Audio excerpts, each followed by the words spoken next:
سلام، خیلی خوش اومدین به این ویدیو. من امروز اومدم با یه ویدیو دیگه. آقا تو این ویدیو میخوام چند تا فایل رفع لگ به شما معرفی کنم و آموزش رو میدم که با همه رفع لگایی که تا الان گذاشتم فرق داره و این مطمئنم که 100% تضمینیه. خیلی لگتون رو پایین میاره و اگه گوشیتون یکم متوسط باشه لگتون رو صفر میکنه. پس ویدیو تا آخر تماشا کنید و به آموزش هم خوب دقت کنید که تا سریعتر از شر لگ خلاص بشید. و اگر هم دوست داشتین کانال رو سابسکرایب کنین، ویدیو رو لایک کنین و یه کامنت ریزم اون پایین بندازید.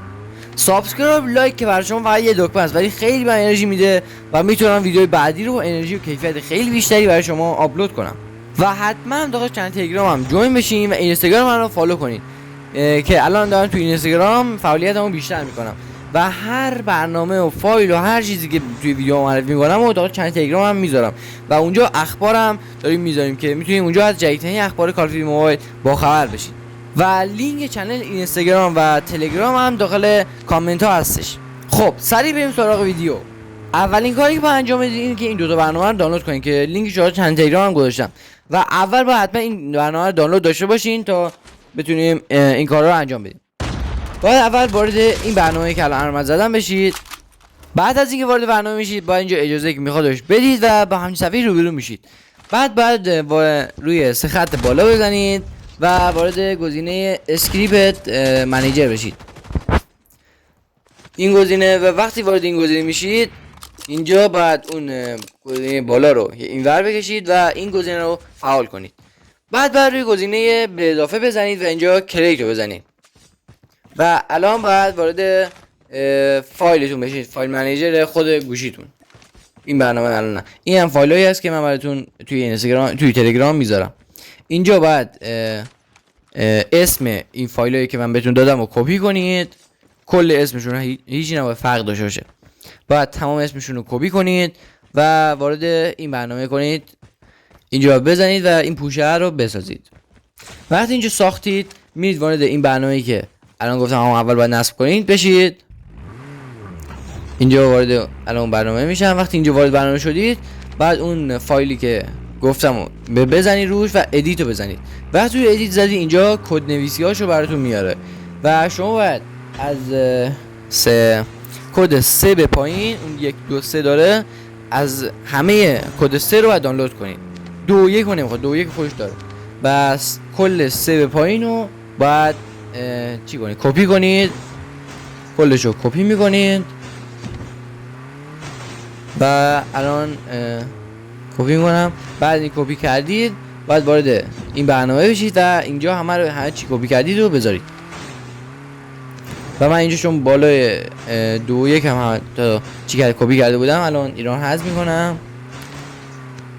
وقتی اینو کپی کردید گزینه سیو رو باید بزنید. الان دارم چک میکنم. اینجا باید گزینه سیو رو بزنید، این سیو بالا. بله این گزینه رو بزنید و وقتی این گزینه رو زدید این گوشه براتون ساخته میشه. بعد روی اون نقطه ها بزنید و آنبات رو فعال کنید و بعدش هم باید بزنید کویک تایل رو فعال کنید. وقتی این کار کردید باید این گزینه که الان براتون علامت زدم رو بزنید و اوکی بزنید.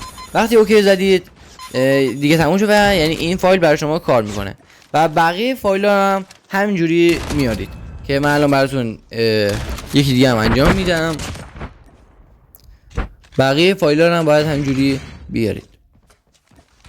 مثلا این فایل الان میخوام بیارم داخل اون برنامه.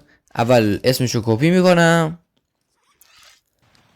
بعد این کپی کردم وارد برنامه میشم، این فایلشو میسازم، اوکی هم میزنم. بعد این رو کردم بعد وارد همون برنامه گفتم بشیم و روی اون فایل بزنید و ادیت رو بزنید. ادیت وقتی زدید کد نویسی‌هاش براتون میاد و 3 به پایین رو باید کپی کنید. من اینجا هم میخواستم امتحان کنم 2 به بعد رو کپی کردم و بعد اونجا یه حذف کنم یکم. اینجا کپی میکنید و باز وارد این برنامه میشید و اینجا پیست میکنید یا جایگذاری میکنید. بعد از اینکه جایگذاری هم کردید باید گزینه سیو بزنید که من الان گزینه سیو میزنم. الان بازم دارم چک میکنم. اینجا گزینه سیو میزنم، میرم وارد برنامه میشم. الان گزینه سیو میزنم. اینجا بازم فایل بعدی رو کپی کنم و بیارم، ولی یارم اونجا سیو بزنم. الان اینجا سیو میزنم و روی اون 3 نقطه میزنم، آنبات رو فعال میکنم، کویک تایل رو فعال میکنم و اون آخرین چی هم میزنم و اوکی میزنم. و وقتی اوکی زدین دیگه این براتون فعاله. و حتما هم بعد از اینکه این کار رو انجام دادین یه بار گوشیتون روی استارت کنین و بعد وارد بازی بشین که میبینید چه معجزه‌ای براتون میکنه. ممنونم از شما که تا آخر این ویدیو رو تماشا کردید و من تمام اون فایل ها و برنامه ها رو لینکش رو داخل کانال تلگرام میذارم که حتما اونجا جوین بشین و گروه گپ هم اگه خواستین جوین بشین تا میتونید نظرات و ایده‌هاتون رو بر من بفرستید. و حتما هم اگه از ویدیو خوشتون اومد و براتون کاربردی بود به کانال رو سابسکرایب کنید، ویدیو رو لایک کنید و یه کامنت هم اون پایین بندازید. ممنونم از شما که همیشه منو حمایت میکنید. تا ویدیوی دیگه، خدا نگهدار.